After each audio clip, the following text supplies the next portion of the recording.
et angelus eius apostaticus Yes. et non valere Okay? neque vetus inventus mysteriorum amplius in cielo sed proietus est lacto ire maledictus cato diabolus et satanas.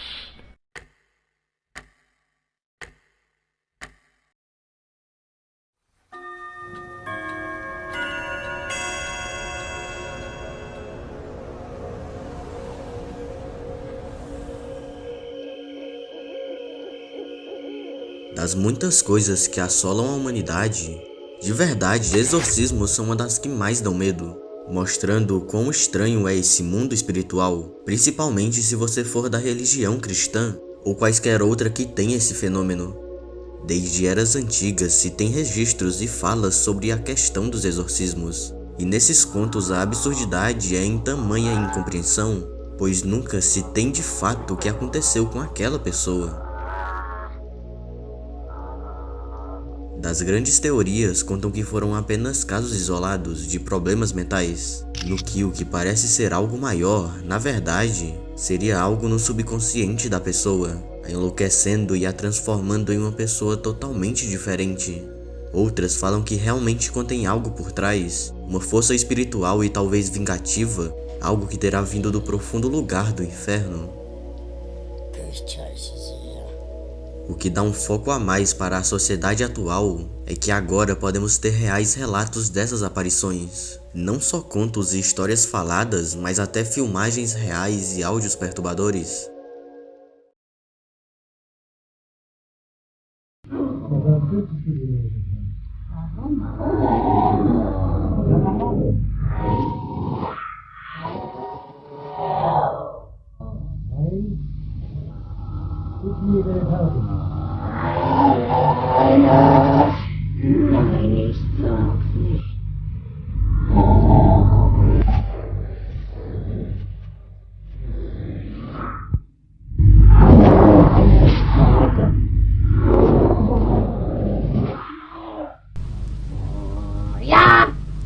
Weil er eine starke Waffe ist.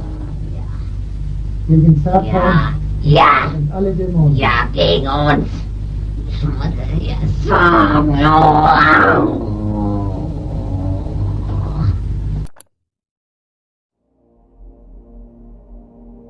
Definitivamente, o caso de Anne Cheyenne Johnson teria sido um dos casos mais bizarros que eu já vi.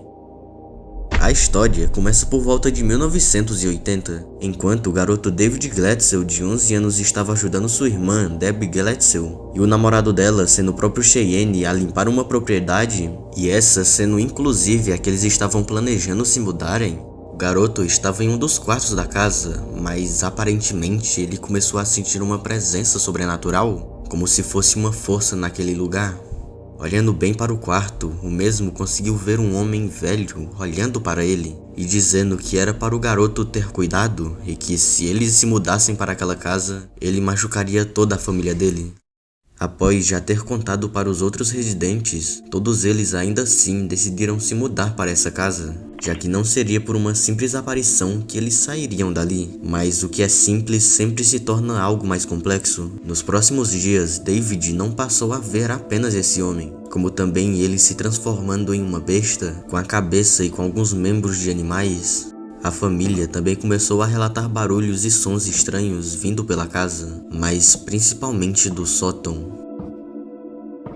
Após noites e dias com o garoto apresentando diversas convulsões e até contendo machucados sem sentido algum pelo corpo, finalmente contrataram um reverendo, o chamado Francis, que performou em 3 exorcismos do garoto. O maior detalhe dessa história é que Cheyenne estava presente em todos os exorcismos, até inclusive falando com os demônios, dizendo que por ser mais forte que David, seria um corpo melhor para ser possuído. Então o que ele queria aparenta ter realmente acontecido, e foi a partir daí que as coisas começaram a de verdade piorarem.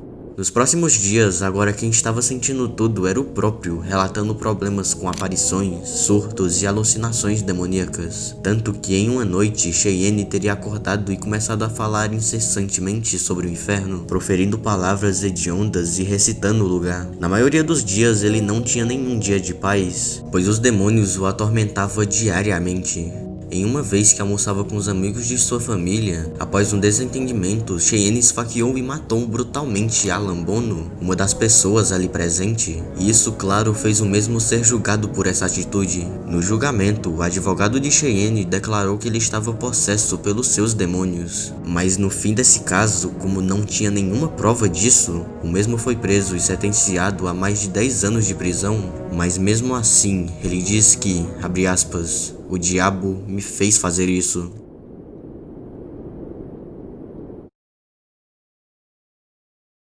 Clara Germana Celi teria sido uma garota cristã sul-africana que havia sido criada em um ambiente extremamente religioso, estudando em toda a sua vida em uma escola administrada por freiras. Logo nos seus 16 anos, Clara, do completo nada, teria mudado a sua personalidade, vendo objetos religiosos com outros olhos, agora contendo uma irritação por quaisquer que fossem, mas principalmente com eles sendo cristãos. Por relatos de um padre, podemos descobrir que Clara, de um dia para o outro, teria aprendido algumas línguas, mesmo que ela nunca teria estudado sobre elas. Clara abertamente estava conseguindo proferir palavras em polonês, alemão, francês e diversas outras, também incluindo até o latim.